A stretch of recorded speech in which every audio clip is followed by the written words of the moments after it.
Let's begin with something fundamental yet often overlooked. Our thoughts create our reality. This is not simply a spiritual idea or a motivational phrase to make us feel good.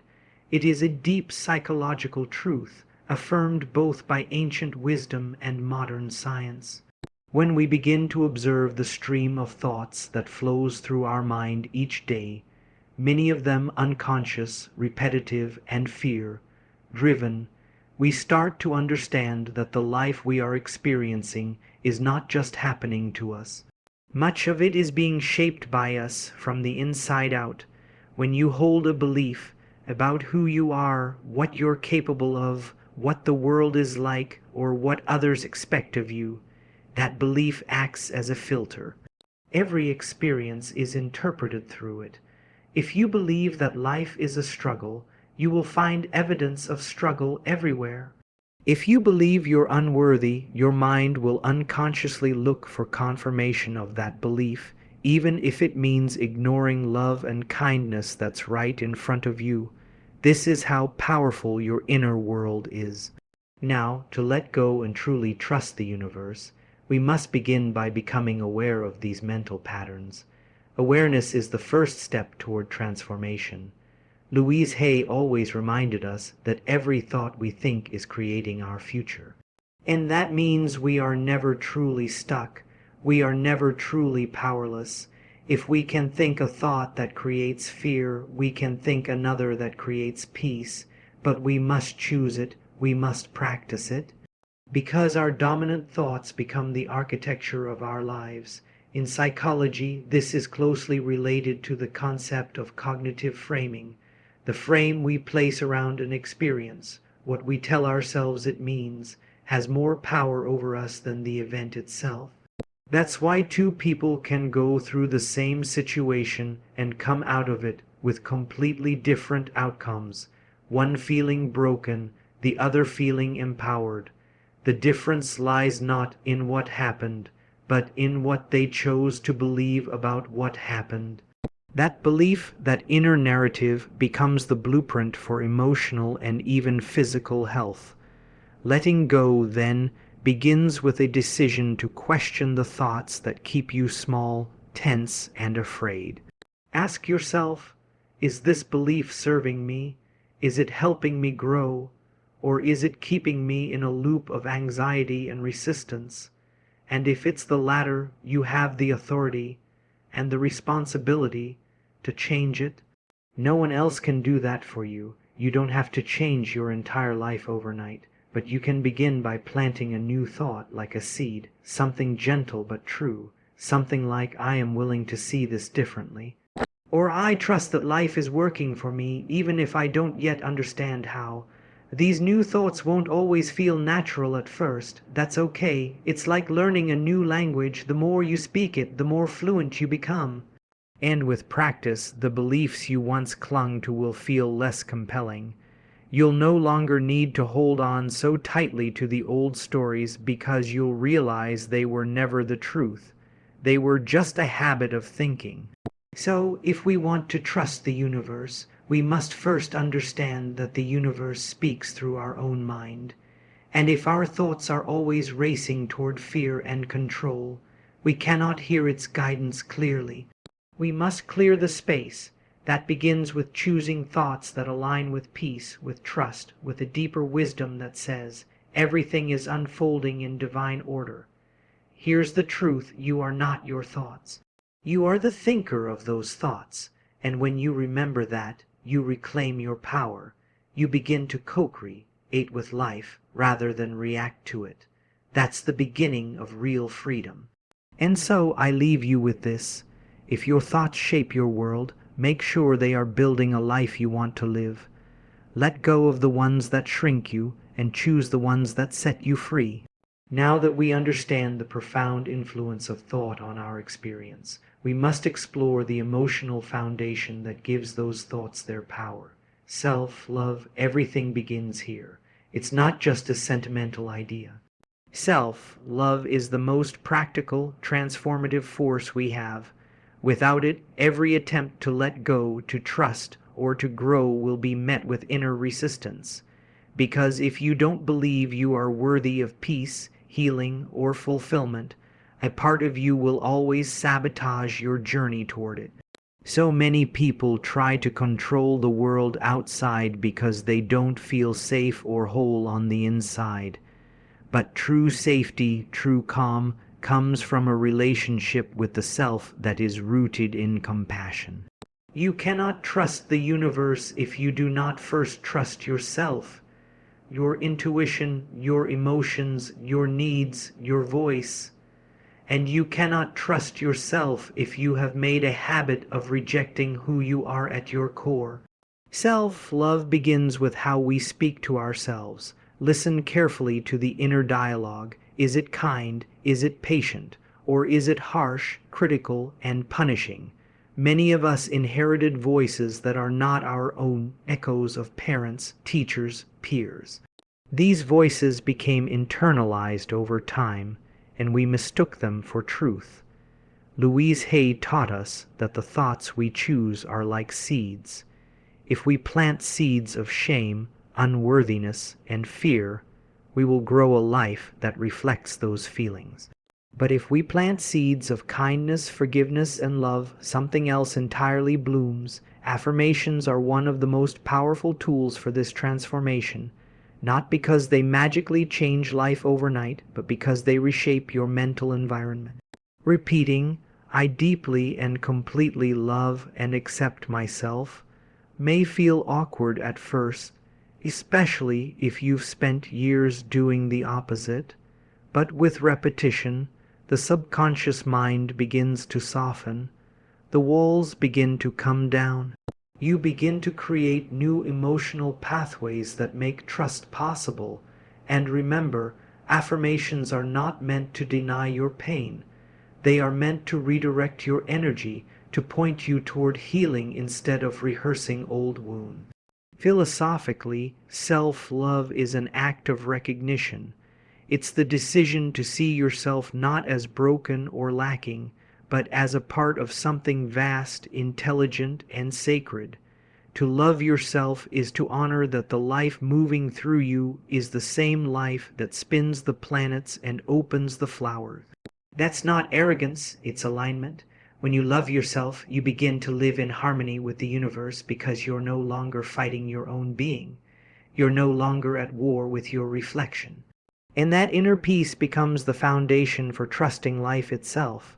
In psychological terms, self-love creates what's known as a secure internal base.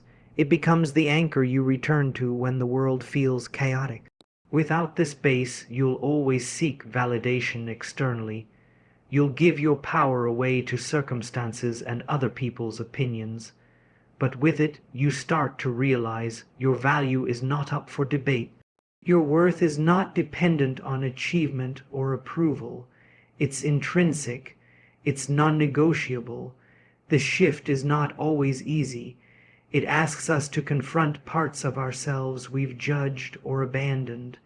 But the healing happens when we stop trying to earn love and start remembering that we are asterisk love. That we are already whole even as we grow. And from that place, trusting the universe becomes less about hope and more about knowing. Asterisk, asterisk, so here's what I'll leave you with. Speak to yourself as you would to someone you love. Because the universe listens to how you treat yourself and responds in kind. Asterisk, asterisk, let's talk about control, the need to manage, predict, and force outcomes. It's a deeply human impulse, one that gives us a false sense of security. But here's the paradox. The more tightly we try to control life, the more it resists. The more we cling to how we think things asterisk should asterisk be, the more disconnected we become from how things asterisk are asterisk. And it is in this gap, between expectation and reality, that so much of our suffering lies. We often confuse control with responsibility. We think that to be strong, successful, or even spiritual, we must have everything under control: our emotions, our relationships, our timelines. But what if real strength lies not in holding on, but in the wisdom to release. What if the most powerful thing you can do is to surrender, not in defeat, but in trust? From a psychological perspective, the need to control often stems from early experiences of unpredictability. If your environment didn't feel safe or consistent as a child, your nervous system may have adapted by seeking control wherever it could find it. This coping mechanism becomes hardwired, and as adults, we unconsciously try to manage the uncontrollable, other people's behavior, the pace of our progress, the outcomes of situations.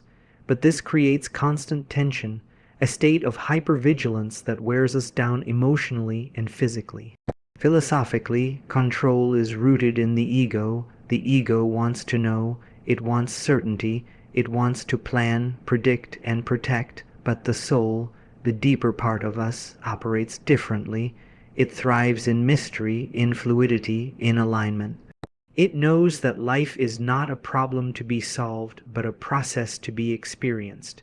When we try to impose our will on everything, we block the organic intelligence of life from moving through us. We block miracles. We block flow. Letting go of control doesn't mean becoming passive or indifferent. It means doing your part and then releasing the outcome. It means trusting that the universe has a rhythm far more precise than anything the human mind can engineer. You plant the seed, you tend the soil, and then you let the sun and the rain do their part. That's the dance of co-creation. You act from a place of intention, not force. Louise Hay would often remind us that everything we need comes to us in the perfect time, space sequence. But to experience that, we must stop trying to micromanage the universe. Think about how often stress arises from trying to rush or force something. We believe that if we don't push, we won't receive. But what if it's the pushing that's keeping it from arriving? What if peace is the doorway through which everything we desire begins to flow? This requires a mindset shift, from control to cooperation, from resistance to allowance. You begin to work with life, not against it.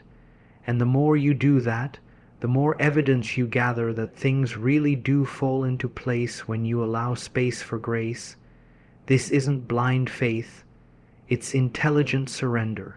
It's recognizing that the same force that makes flowers bloom and tides shift is also guiding your path. If you're willing to listen, there's a great relief in letting go. You stop gripping the steering wheel with white knuckles and start noticing the beauty along the road.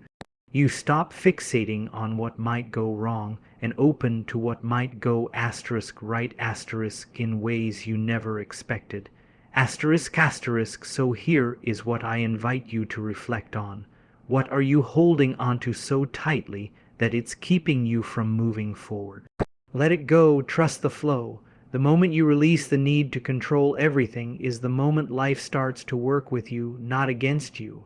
**, if we're truly going to let go and trust the universe, we must come to peace with one of life's greatest teachings, timing.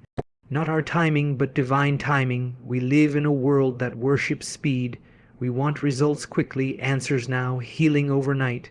But the universe doesn't operate according to our calendar or our clock. It moves according to alignment, readiness, and energetic harmony. And when we truly understand this, we stop asking, "Why is this taking so long?" and begin to ask, "What is life preparing me for?" There's a deep psychological tension that arises when our expectations aren't met on our timeline. It can feel like failure, it can feel like abandonment, but often the delay is not denial, it's redirection, it's protection, it's preparation. Think of a time in your life when something didn't work out the way you wanted, and later you saw it with clarity. You realized, if that had happened when I wanted it to, I wouldn't have been ready.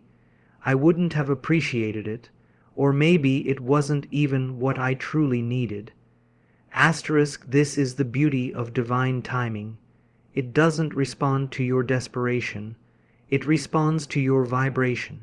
And when we're in a state of fear, control, or urgency, our vibration is misaligned with what we're trying to receive. That's why the inner work of healing, of self-love, of releasing control is not just optional. It's essential because timing is not just about what you're waiting for. It's about who you are becoming in the waiting. Louise Hay often emphasized that the universe always says yes to our thoughts, to our energy, to our belief. If we are radiating trust and openness, we become magnetic to what serves us. If we are radiating impatience and scarcity, we repel what we desire, not because we are being punished, but because we are out of sync with it. Philosophically, this brings us to the idea of surrendering to life's intelligence, not because we give up, but because we give in to something wiser, broader, and infinitely more precise than our limited understanding. Timing in this context is not passive, it's intelligent. A tree doesn't bloom in the winter, no matter how badly it wants to. It blooms when the season is right, when the inner conditions align with the outer world. And so do we. From a psychological standpoint, trusting in timing requires emotional maturity. It requires the ability to hold space for uncertainty without collapsing into anxiety. It means living in the in-between with grace, not rushing to fill the silence, not grasping for guarantees, but cultivating a calm certainty that what is meant for you is already on its way. This is the emotional ground where miracles are born, not in panic, but in patience. And remember, when something takes time, it often has depth. Fast growth may be visible, but it's often fragile. True transformation is slow, steady, rooted. It may be quiet, but it is lasting. Every delay can be a hidden gift if we are willing to stay present with it. If we're willing to ask, what is life trying to teach me right now? Because often the lesson isn't in the arrival, it's in the becoming. It's in the quiet space between what was and what will be. So I leave you with this thought. The universe is never late, it's just rarely early. Trust the unfolding. What's meant for you cannot be rushed, and it cannot be missed. To truly trust the universe, we must be willing to release the past. Not just the memories, but the emotional weight we've carried with them. This isn't about forgetting what happened or pretending we were never hurt. It's about choosing to no longer allow the past to define who we are or what we expect from life. Because as long as we are anchored to old pain, we are not fully present. And if we're not present, we can't receive what the universe is trying to offer us right now.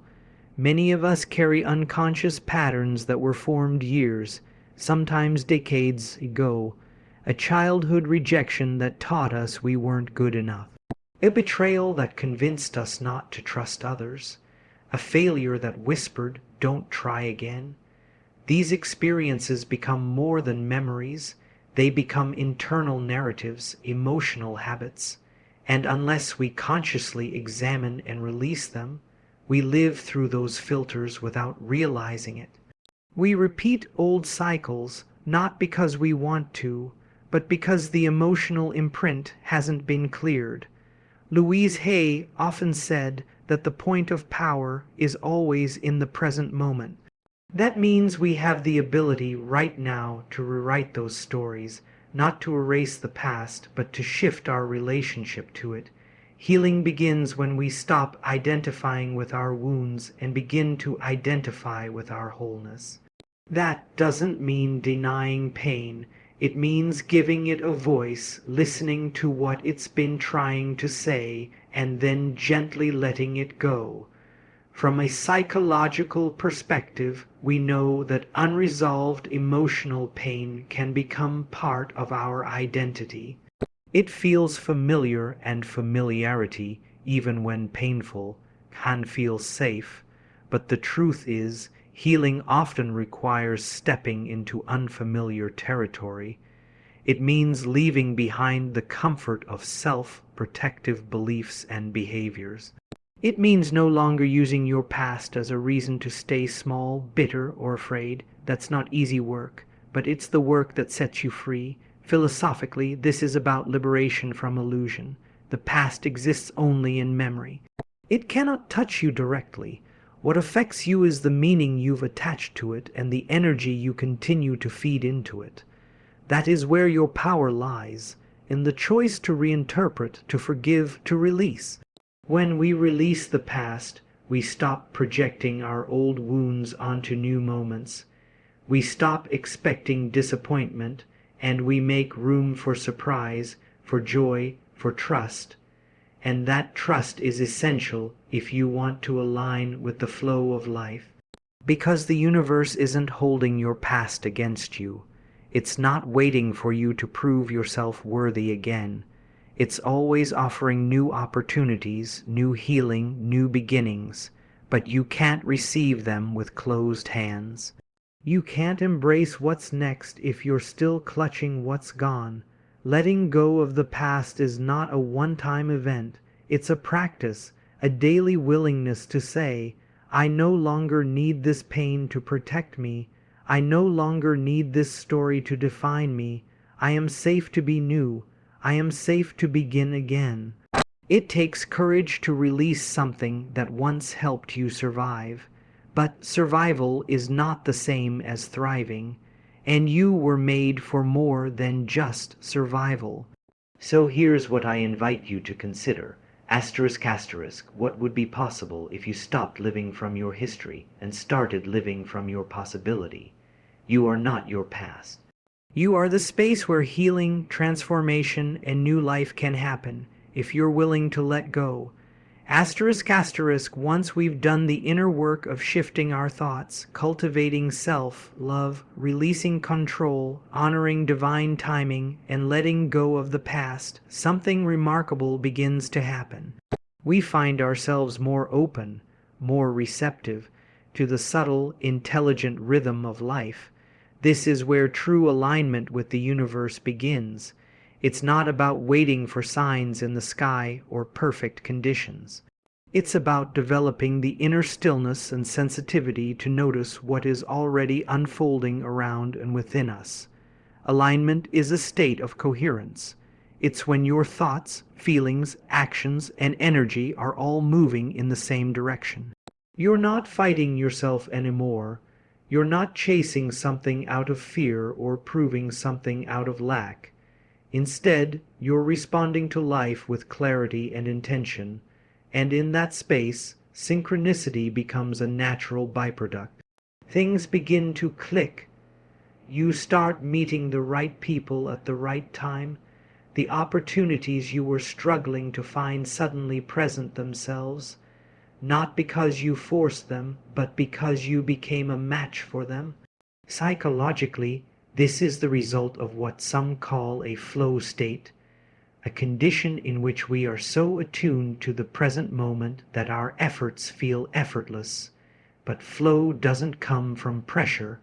It comes from presence. You don't push your way into flow, you allow it. And allowing, as we've already explored, requires trust. Trust in yourself, trust in the process, and trust in the intelligence of life itself. Louise Hay often spoke about the importance of daily spiritual practices, not as rituals to control outcomes, but as ways of staying connected to ourselves and to Source. Whether it's meditation, journaling, walking in nature, or simply breathing consciously, these practices aren't about changing life. They are about changing you. They quiet the noise. They help you hear the soft guidance that's always there waiting for your attention. Philosophically, this is where we move from ego, consciousness to soul. Consciousness. The ego is obsessed with doing, fixing, planning, comparing, competing.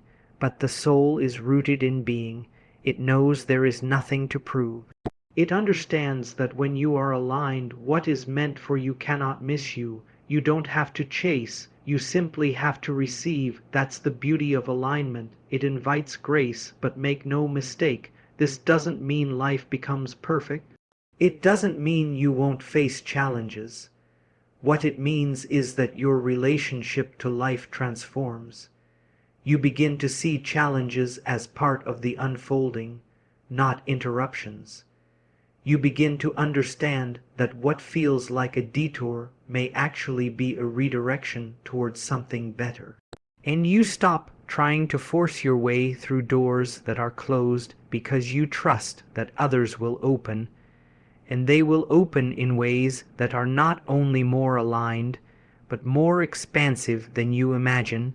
Alignment is not static, it's not a destination, it's a moment-by-moment practice of checking in with yourself. Asterisk, am I moving from fear or from love? Am I reacting or responding? Am I listening to my intuition or my insecurity? Asterisk, and when you find that you've drifted out of alignment, you gently return. That's all it takes: awareness, willingness, compassion. Asterisk, asterisk, so I leave you with this. Stop trying to chase what's already yours in the realm of energy. Instead, become who you were always meant to be, and what is yours will find its way to you with ease and perfect timing. Asterisk, asterisk.